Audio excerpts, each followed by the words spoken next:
Hey guys, just wanted to thank you guys for showing up today. Today's episode or interview of major players, I have with me my friend and mentor, Brian Pearson. And what I try to do on major players is bring to you somebody who is a major player in their field all the time.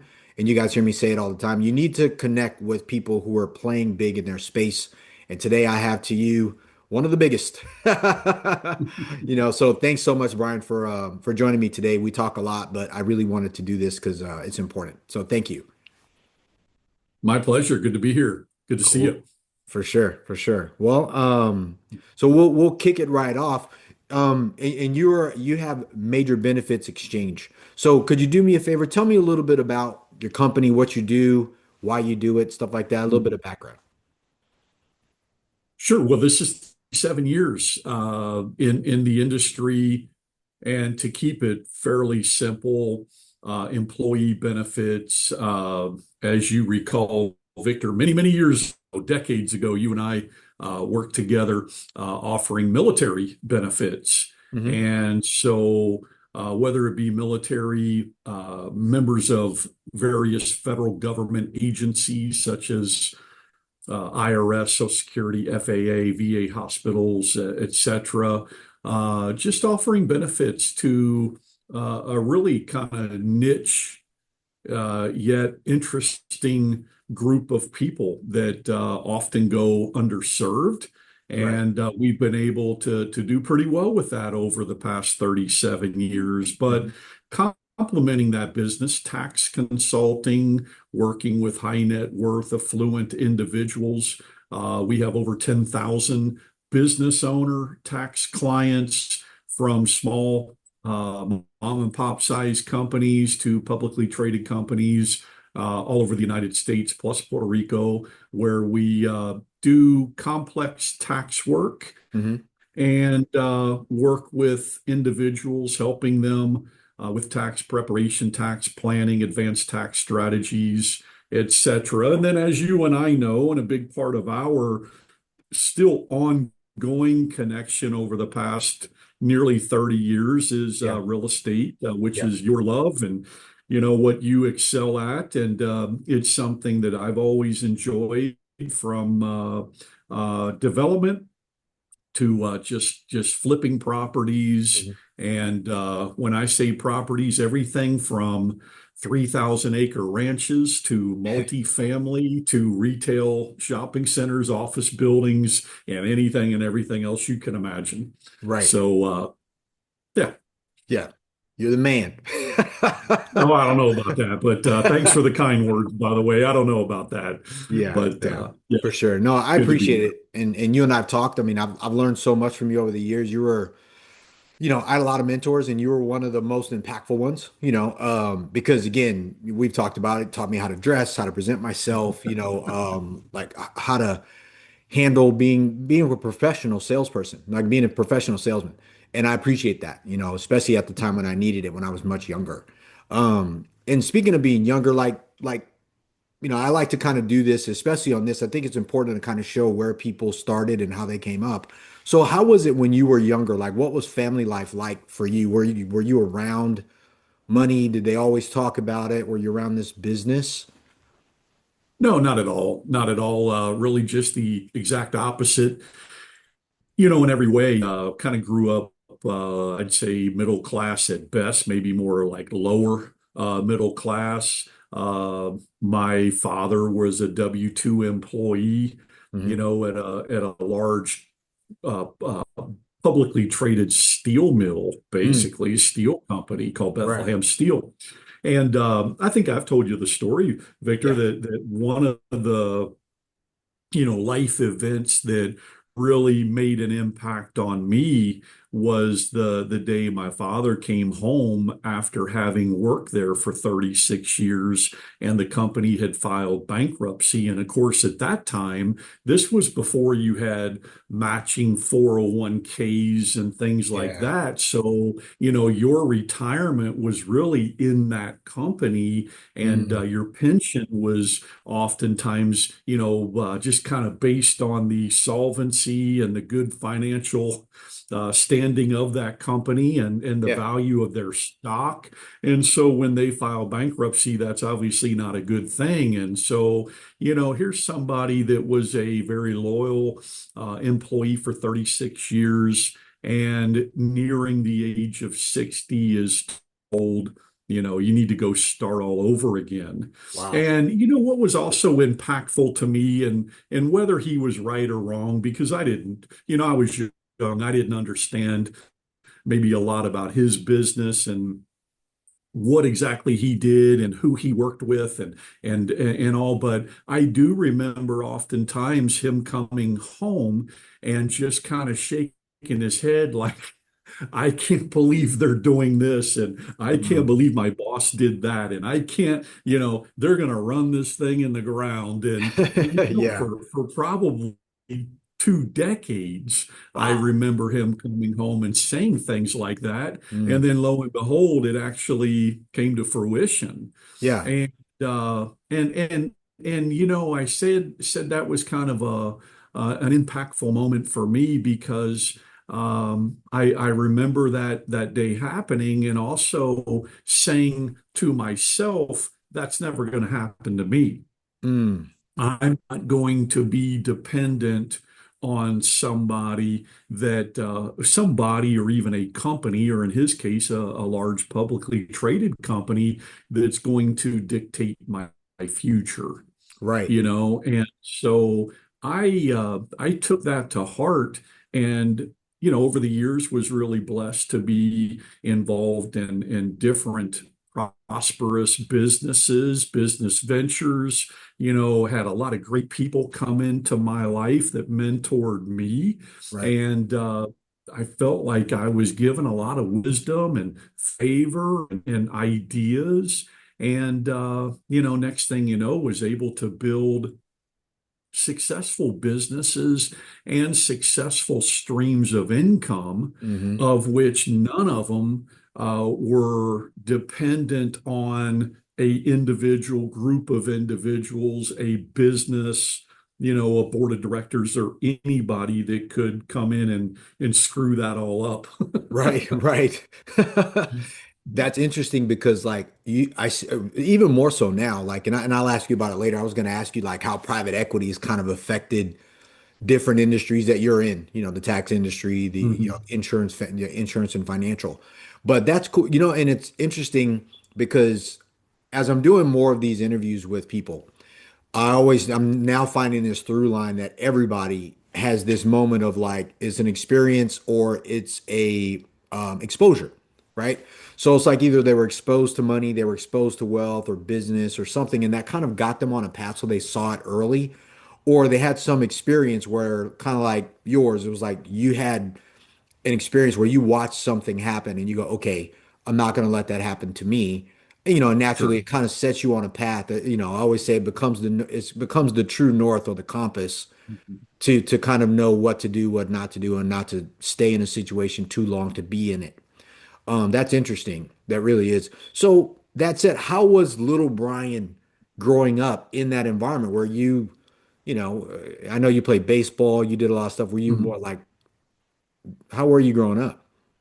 Yeah, well, a couple things, as you were just talking, Victor. I mean, certainly something, as you say, little Brian, back in little Brian's days, excuse me, um, certainly, had parents that loved me and worked hard. I would give them a lot of credit because they instilled work ethic and professionalism and respect and things like that. Hmm. And I think even today as you get older, one of the best compliments you could ever give me, or that you could ever give, I think, a parent is, hey, your son, or hey, your daughter, they're Yeah. wonderful. They're so kind. They're so thoughtful. They're so respectful. They're so professional. They're Hmm. so organized. Golly, you can say about me whatever you want, but to dish out compliments about the kids, that gets you right here. It does. But I never owned new shoes, never owned new Mm. new clothes. I had an older brother. Everything was kind of a hand me down, and my family never owned new cars Mm. and didn't live in big, expensive houses. In fact, my folks still live in the original home I grew up in, which is about 1,400 square feet with five of us. Wow. And yeah, and so, again, it wasn't like we lacked anything, but it Yeah. wasn't certainly like we we had a lot. Yeah. And so, yeah, to think about some of the things that we have today Hmm. and that we're able to do today were something that for my family, it wasn't even a dream, Right. to jump on a private jet and fly across the world, Yeah. to not even look at your bank account when you Hmm. want to, you Do see something. something or want to buy something. Yeah. And yeah, not that we do things carelessly at all, but to buy multi-million dollar properties and not even see them. Right. Things like that. Yeah. Yeah, just things that are going on these days that are too big, Mm. we're too big, to even dream about. Mm. But yeah, to your point too, the athletics has always played a big role in my life.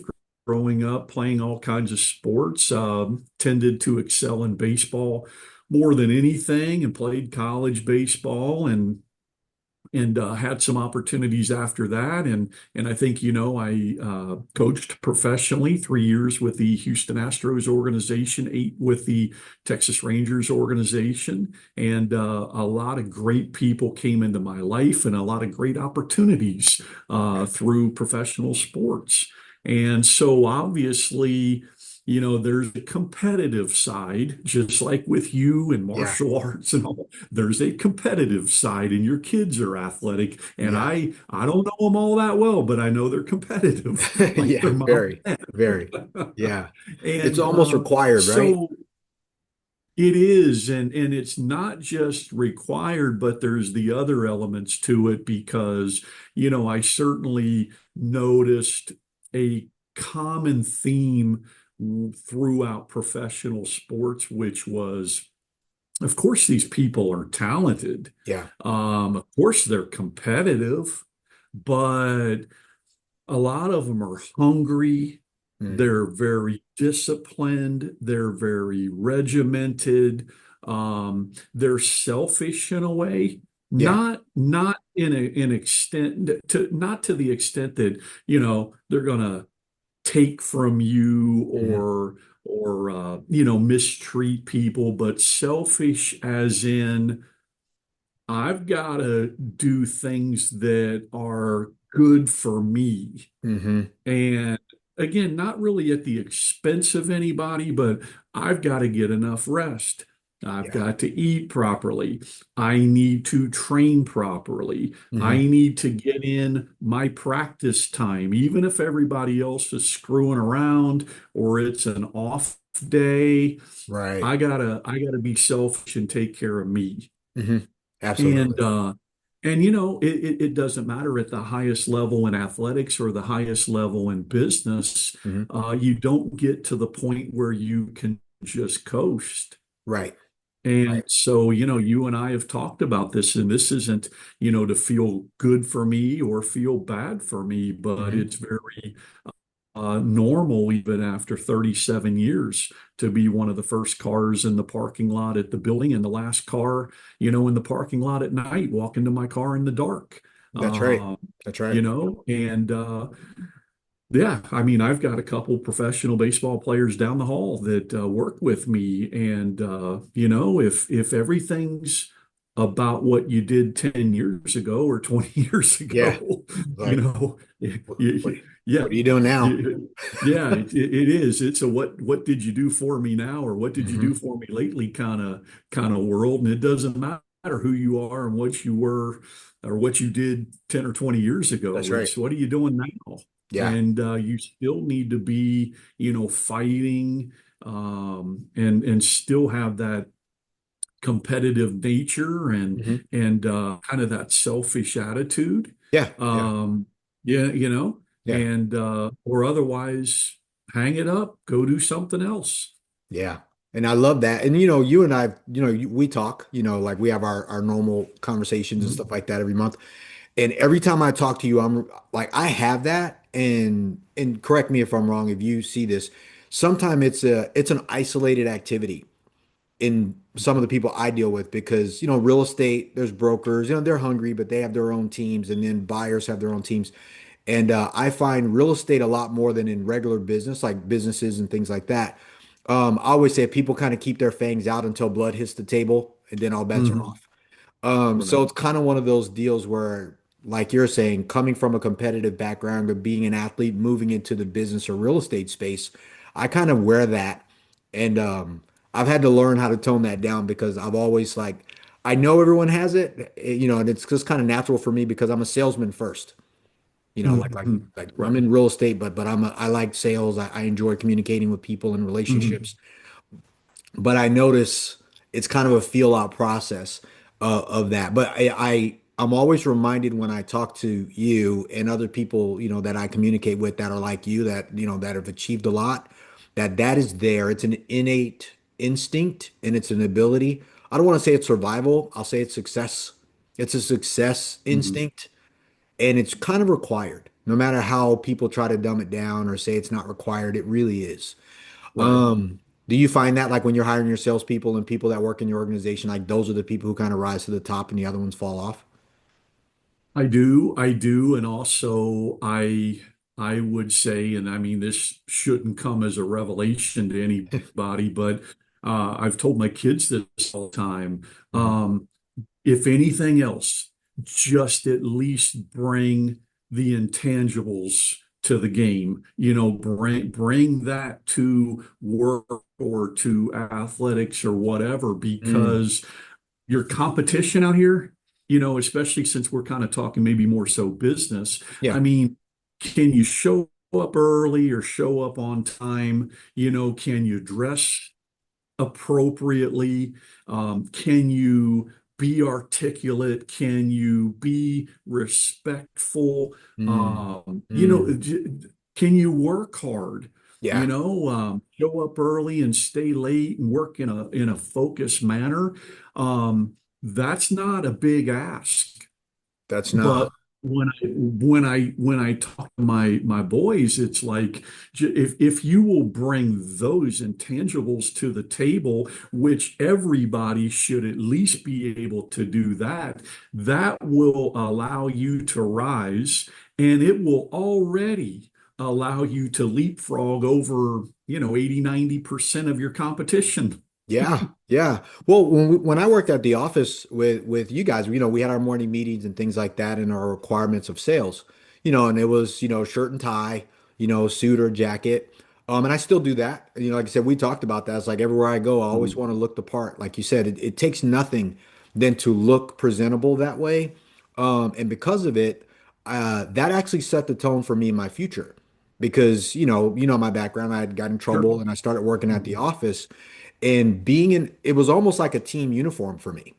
It was Mhm. like everyone here is presentable, they look good, and naturally, like you said, showing up early, staying late. I was always the last person in the office there, and I used to use the conference room, and I was like, "This is my office, right?"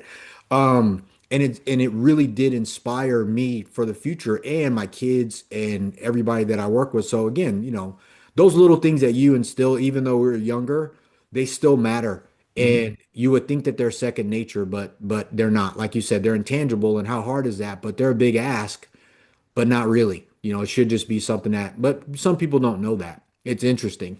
So Right. that said, like, do you feel like with, what do you feel like some of the, well, we'll go into the positive. I like doing positive stuff, right? So what's happening now that you see in your world or things you're working on that are actually like making they're you're taking what you're doing and you're expanding. Like I noticed you went into like the tax business, you're doing other things too. Mhm. Like how are you taking what you've kind of built from Madison National? You were there, right? You were a senior VP. You Mhm. bought out your side and you started the company you have now and you ran with it. How have you taken all of that and building into this next phase that you're going into, whatever that is? Well, I think one of the interesting and also exciting answers to your question. And what I'm seeing Hmm. is that, and we've talked about this before, is that whether it's because we just are getting older, Yeah. whether it's because we've moved around in our lives, Yeah. maybe it's because we've got growing families and growing businesses. It seems like the network Mm. has expanded, tenfold. Yeah. And Yeah. it's exciting because I've had people come into my life that I'm able to call friends, Hmm. to rub elbows with and joke around with, do business with, Yeah. that growing up and in the younger Brian, who am I? How could I run with people like that? Yeah. But I think, with having certain types of achievements and maybe a certain amount in your bank account, Yeah. It matters. uh, it opens up opportunities, Right. and opportunities, the opportunities that present themselves is also like 10x Mm. Yeah. where it was 10 or 20 years ago, Right. Yeah. Yeah. and not that everyone is worth jumping onto, but Mhm. yet the people and the opportunities I feel are, it's moving fast, Hmm. and it is so much bigger now than where it was, say, just 5 or 10 years ago, much less, Yeah. where I was, where the business was 20 or 30 years ago. Right. Right. You think that's like this critical next, well, it's not a critical next step. It's almost a critical leap, right? Like so what do you, it was like what, 20 years or so, and then all of a sudden there's this huge hockey, the hockey stick, curve. Yeah, Yeah. yeah, it, Yeah. it, it seems that way. And it's funny. I was having a discussion with my oldest son over the weekend, and Mhm. he kind of joking but serious. I could tell what he was saying, and it's, I want to be making seven figures. He's in his 20s. I want to be Yeah. making. I'm disappointed. I'm not making seven figures a year right now. Yeah. And then he told me how much he and his wife had in their bank account, Uh-huh. and I was like, whoa, whoa. That's impressive. I Yeah. mean, for where he's come from, and Mm. and he and his wife's age and all that, I'm like, hey, you know, kind of that whole hockey stick, and excelling, it'll happen. Right. Um, if you guys continue to do what you're doing, stay on this trajectory, and I understand it's not happening at pace or at the volume that you would like to be at right now, Hmm. but you're doing the right things, you're on the right path, and you, you got to play the long game. Yeah.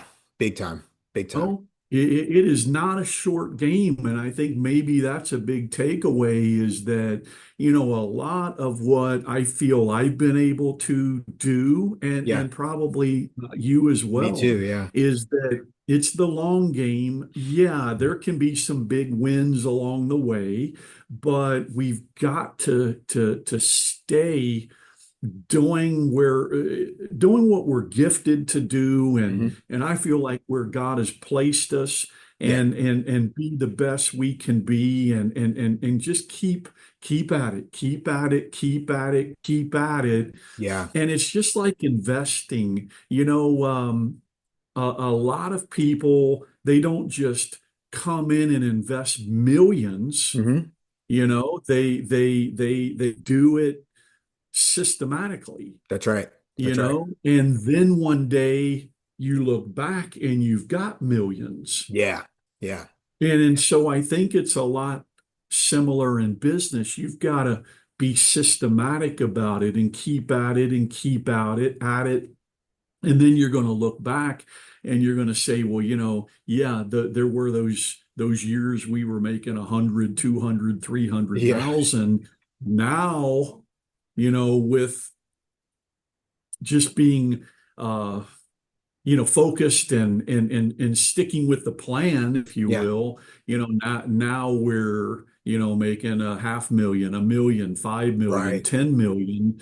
And so it's always fun to talk with you because it's like, well, we just bought this and we just Yeah. built this and we just bought a college and Yeah. last time we just bought a college and we just bought another 2,000 acres and we just did this and we just started a business.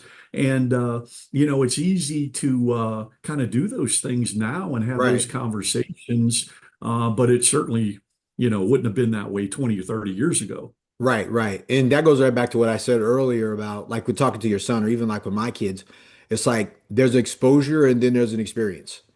So Hmm. sometimes you get both, but sometimes, and I'm noticing that, the older I get and then I'm meeting new people and what they're doing and they're like doing massive things. Um, where it's like once you start to get exposed to those things and there's that gap in between where you are and where they are.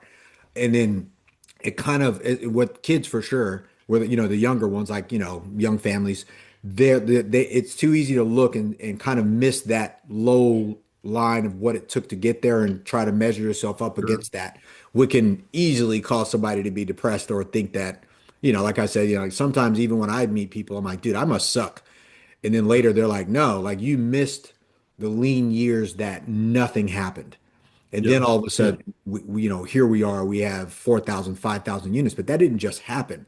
Like, Yeah. it's easy in a conversation to condense 10 years into 10 minutes. Right. So yeah. No, I agree. I even wonder sometime if my own kids or my own family remember that, Mhm. Yeah, yeah. because yeah, people people see what you're doing now, but they don't know what the past 20 or 30 years Mm. look like. Yeah. And my daughter-in-law texted me yesterday and said, "Hey, if you thought any more about your oldest son's, her husband, what you want to do for him for his birthday?" Yeah. And what she's getting at is get the jet, make reservations, fly Yeah. him and take him down to the Keys to go fishing or hunting Yeah. somewhere. And but I wonder, Victor, like, does he even remember, Yeah. Not being able to do the that. past 20 plus years and what it took to get here to where, for your birthday, we're going to just go do something crazy that most people will never do in their lifetime. Right, right. But it's important, like you said, I mean, and we've talked about it a lot. It's like those experiences, one person has to remember and the other person, maybe they don't need to sometimes. So I always tell my Yeah. kids, I'm like, you don't need to go through what I went through to begin with to get to where you're going. Hmm. At least for me, like my goal, Sure. and I've learned that. I've, Sure. I've talked to enough people to think about that and go, well, do they need to experience that? What if I just know what I know Hmm. now, build something big, and then they have options, like you I said, love but that. I instill love the it. basic characteristics of what it took to Hmm. get there. And again, I learned a Right. lot of this from us talking and Yeah. exposure too. So, what do you think it really does take?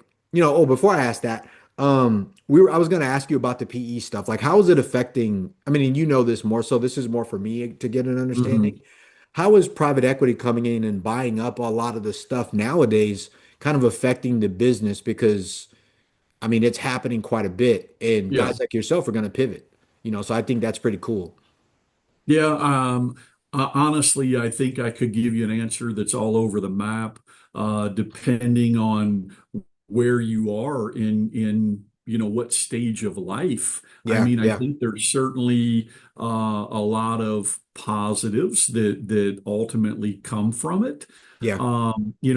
I've sold numerous businesses to private equity, Hmm. and I was thrilled to do it. We were celebrating when the deal closed, Yeah.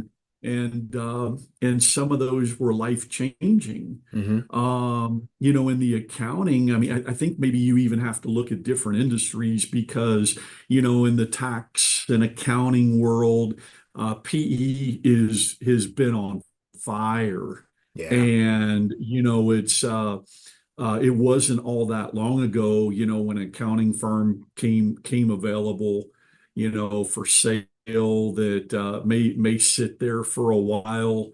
Mhm. The multiple pretty low. Mhm. And now it's like PE that's just flush with cash. Yeah. Something hits the market and it's gone. Yeah. Yeah. So, but you can imagine, I mean, so if you're me and you're looking to acquire other accounting firms, you've kind of, you got to be ready, guns blazing, Yeah. ready Yeah. to pull the trigger. Yeah. Uh, Yeah. which isn't all bad if you're selling, to know that the market is that Mhm. hot, that's great. Yeah. So, other industries with PE, yeah, I just think overall, it it it's been a game changer Yeah. for sure. And obviously, real estate, Hmm. you know, Better. yeah, big, better. It kind of changes some of the rules Hmm. and the playing field, but nevertheless, somebody like you or me going up against the big boys, if you Yeah. will. Yeah, sometimes Rough it to is do. kind of the David and Goliath Yeah. story, but um, with PE2, I've seen businesses get acquired that they never even understood their value, Mm. or that they had value or they were a target Yeah. for PE or a private sale. Mhm. And you know, so I'm supportive of it overall. Yeah. Yeah. Um, I'm not in PE, but if I could be, I probably would. And I do love the idea of going out and being a part of, mergers and Mhm. acquisitions, and I've always kind of at heart been more of an organic growth type of Yeah. uh, individual, but yet, you can certainly grow in a different way, maybe a faster way through acquisitions. Yeah. And sometimes it's even cheaper to do it through the acquisition process. So, yeah, I think it's positive overall. Yeah. Definitely to answer your question, though, definitely changing, the landscape of different industries. Hmm.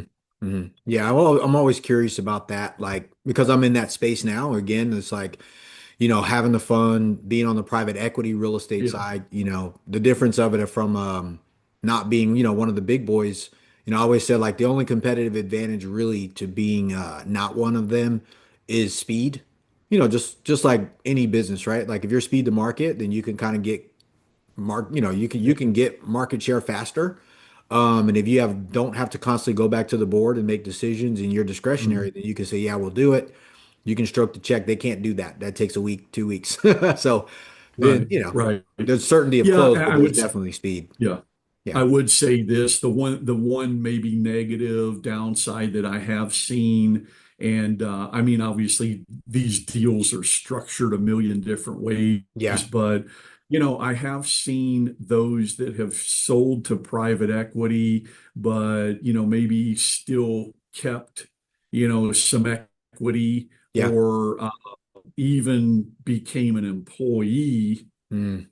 and we're there to continue to grow, or even had stock in the parent, Yeah. and that hasn't always gone well.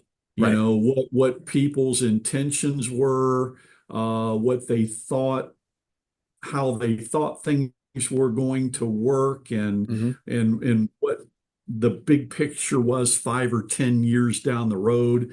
I would say those haven't always been good experiences, Yeah. Yeah. you know. Yeah, So for I sure. think selling a business, if you had a business, and let's just say you grew it, and you got offered a great number one day from PE, and you could have the funds hit your account and totally walk away. Yeah. I don't think I know of anyone, including myself, that really has ever regretted that, or it hasn't been a good experience. The only ones are those that have kind of stuck around. Mm, It seems like things always haven't played out as they were maybe yeah. projected to be. Yeah. Yeah. And so, you need to be mindful of that. Right. I always see it like a new owner of an apartment building. The new guy comes in and gets with the management company, makes a bunch of changes and stuff like that. And the old management company that, I always call it, I mean, I'm from Texas too, right? So we say mother Yeah, henning it. If you mother hen this property, and you bring in a new management team, they're not going to like what you did. So, even if you stayed on board, you might get fired or you may quit and lose ability. And then now you got that non-compete where you can't even do anything for a little bit. So you're better to just take your money and run and right. figure out what you want to Mhm. do next. Yeah, That's cool. So very true. what do you think it takes in your field to really be like a major player in your space? Because I mean, you have multiple businesses. So I kind of see you as not a jack of all trades, but you say stuff like you're a relationship guy. So your businesses kind of evolve with who you are, and then you kind of go in those directions. So what does it take to do that? Well, I think we all have certain gifts, Victor, Mhm. and one of, or maybe a few of mine. Um, I feel like I come across as a trusting individual, a sincere type of individual. So, Yeah. people have always felt comfortable talking with me, Mm. and on the business side of things, like writing me checks, because Yeah. selling insurance and securities and SPVs and you know building a syndicate to go out and develop a property or something like that. People, I mean, I have such a I guess loyal group of people that I've Yeah. run with over the years. It's like, okay, we need to raise some money. Let me get on the phone. Hey, Joe, I need a wire. Okay, fine. Yeah. And so I think that's, a gift. Not that I've really tried to cultivate it, or Mm. or I, added that to my repertoire. That's Yeah. just, a gift there. Um, I think another one has been, and this may sound silly, but I've had a lot of successes, a lot of wins, and made a lot of money doing it, and that is recreating somebody else's idea. Hmm. Yeah. Where they had a company, a product, a process, um, and I immediately saw, there were deficiencies, there were holes in the process. Yeah. Um, it wasn't maybe targeting the right audience, or there just weren't streamlined processes. Yeah. And so being able to basically take that idea and make it better, Mm. put my name on it, and Right. then grow it. I Right. think that's something else, and then another one would simply be networking. You Mm. know, Yeah. uh, I didn't know a lot about buying 5,000 acres of raw land in the Yeah. what I'd almost say the middle of nowhere, Right. and then developing that and having all the connections and just all the knowledge and everything to double that investment in a year or two. Right. Right. I don't come from, a family or a part of the country or anything else that has anything to do with that. I didn't study Right. that in college or anything. So I've been very mindful to connect with smart people Mm. and people that are really qualified in their area, Yeah. and be able to kind of grow with them. I mean, my mentor, and you know him from 35 years ago, Yeah. Jim, you know, same thing. Yeah. He was a wealth of knowledge, very successful, and I was able to learn a lot from him. Hmm. And here we still do business and do deals to this day. Wow. And Yeah. so I think that's been something, another factor, just that network. And I know you and I talk about that all the time, Yeah. just expanding that network of smart people, successful people, other connected people, people that you can help, people that can help you. Hmm. And yeah, so I've got some great stories, and we don't have enough time for it, but yeah, I've seen opportunities and was able to partner with people and help them achieve, some big things they wanted to do, and it also was kind of a nice opportunity for me. Right. And Right. so, some of the projects I'm working on right now and some of the people I'm working with right Mm. now are Yeah. some pretty amazing, both Yeah. projects and people. Pretty exciting stuff. Do you think that's kind of the factor? I mean, I know myself. I told you that's only up until maybe about 3 years ago that Hmm. really hit home. Um, Hmm. and you and I have been talking quite a bit about that, and every time you and I talk, I always take that away. I'm just like, I've spent the majority of my life trying to build a skill when really it should have been the reverse. It was like build a skill, meet the people, rather than meet the people and then maintain a skill, if that makes Hmm. sense. So you always inspired me every time we talk about that. And like I said, it's a mentor for me, a mentoring thing for me, because I'm reminded the value of the networking side and the network of the people that you really communicate with, the quality Hmm. more so than just talking to people. And I Yeah, think well, that's valuable. you know this, Victor. Sorry to interrupt, but you Yeah, you no. know this, and anybody that may hear this, I almost laugh because it seems like every time we talk, one of the things I'm going to mention is you're never going to believe this, Victor. I Yeah. was, you Yeah. hear it. Through this person, I met this Mm. person at this event. I met this person. Our company sponsored this. I met these people. I was traveling here and met this person. And, Yeah. Yeah. so every time we talk, in between that past 30 days or so, Hmm. there's been some really awesome encounters Yeah. that then have expanded beyond just plug in your name in my phone, but it's Hmm. like let's get to know each other better. Let's do something Right. together. And yeah, I Do mean, you think buying that that's college. yeah, Yeah, and I didn't I mean to was just interrupt gonna you, say, but like, do you yeah, go think ahead, go that's the ahead, go challenge ahead. with networking with the right people is that they don't, and I've heard you say that multiple times. That's why I wanted to say that. So I didn't mean to interrupt you. I apologize. No, no, go ahead. You said something and I fail here, and that you said it again. I'm like, Victor, this needs to be a target. Like, the value of saying let's do something together. Not in a way that you're taking, but Hmm. networking with a purpose for the network and the value of that relationship. That is that. And when you just said that, it was like I never do that. I never like let's do something together.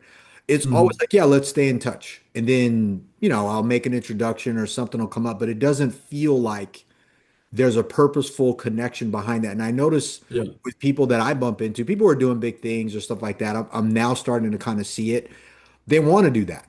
Kind of like you want to do something with somebody who's capable to do something. You don't want to just, like you said, put your name in my phone and walk off. So there's yeah, a value yeah, in the connections. And yeah. I think that's missed. I miss. Well, it's real, and again, for the sake of time, there Yeah. was a gentleman I met for the very first time, maybe 4 months ago, Mhm. in downtown Austin, and it was kind of the same conversation. I liked him, he liked me, just a lot of commonality, good feelings, and all that. And hey, let's do something together. And in less than 4 months, we bought a college. Yeah. Yeah. I Congratulations about on that. three. Thank you. But 3 or 4 years ago, I met a guy, just a good guy, kind of out in the Texas Hill Country, and I bought a 600 plus acre ranch from him, Yeah. and we're just kind of chit-chatting, and he said a few things, and I said, and what he does is he flips ranches, Yeah. you know. So Yeah. he's got the connections, he's the brains, he's got the experience and all that, and Mm. and so I said the same thing. It was more than just give me your name and number, but I said, well, Chase, let's do something together. Yeah. And Yeah. within 6 months, we had purchased 2,400 acres, Hmm. and we're on to a pretty sizable project Yeah. that was a big success. And we continue to do deals together to this day. Right. Just yesterday, we onboarded a very large tax client, Mm. and I had some friends introduce me to this person, and you know, after I met him, it was kind of like, well, let's do something together. Yeah. Yeah. Now we're doing all of his tax prep, tax Mm. planning, everything else. And he doesn't know it, but I'm about to give him a call and say, let's do something else together. Yeah. And I've got a real estate deal for him Hmm. if he's interested, and he probably is because I know his background and Right. Right. you his finances and everything else, and he'll probably jump on it. So, Right. those are just three examples in the last, 3 or 4 months where, well, Chase was a couple years ago, but, Hmm. just cases even recently where, yeah, it was like, all right, you check all the boxes. Hopefully I Yeah. check the boxes. Yeah. Let's do something Let's do together. something together. Yeah. I got to add that to the end of my meetings. We'll get some t-shirts made or Yeah. Yeah, something. for sure. Let's do something together. That could be For sure. taken a lot of different ways. Yeah, it could. Yeah. Yeah, for sure. We'll So keep be it straight careful. line. Be careful. Yeah. For sure. Well, look, I really appreciate you spending this time with me. I really do. Like you spend a lot of time with me.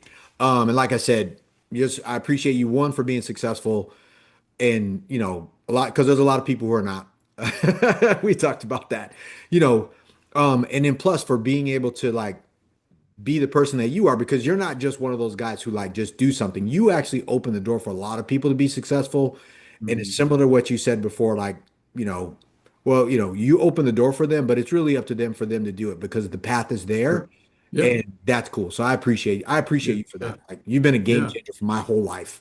Well, Yeah, thank you. definitely. I respect the heck out of you and your family. So happy to help and do anything I can. But you are, and for those that maybe hear this, Victor, you're right. What you said a moment ago, I can never take any credit for that. Yeah, the opportunity was honestly made available to a lot of people, not just because I liked you or you were Yeah. dressed nicer or your resume was better. You were given an opportunity just like a lot of other people were given an opportunity. But then when you look back 20 or 30 years later, well, how many people Did something with it. really, you know, understood the value of that Mm, opportunity and then planted it and watered it and nurtured that opportunity and now they're benefiting from the harvest of that opportunity that's and right. you're one in a million. Thank So you. yeah. I appreciate Yeah. that. I do. Well, yeah, and I'll say this and then we'll go. But like, and I brought it up, but I know Richard said it when back when he was kind of doing stuff and we were doing things, but it was Hmm. in that hiring process when I went there, and either Richard said it Hmm. or we were all sitting around and he was like, "There's 52 cards in the deck," and for the hiring process, or you said it or he said it, like that means we got to get 52 people in here and only two jokers are going to stay. It's probably Richard, right? So the That hiring would have been process, Richard, but yeah, it's probably that sounds like a Richardism, right? yeah. So, Yeah. but it was true though. There was a lot of people who flowed through. Very few people stayed, but the Yeah. process was only the staying power of the people who actually succeeded at it were very small, and I still find that today in almost anything. So Anywhere, you bet. yeah, for sure. Hmm. You're right. Well, I appreciate you. Thanks so much. Of course. And I'll make sure naturally we're going to talk because we're doing stuff together. Yeah, But any way that I can help out, I love you and the family. Anything you need, let me know. Okay? you got it. Great to For see sure. you guys. For sure. For Happy to sure. help. We'll All see you right. soon. Have a Talk to you great day soon. today, Bye-bye. guys. Bye.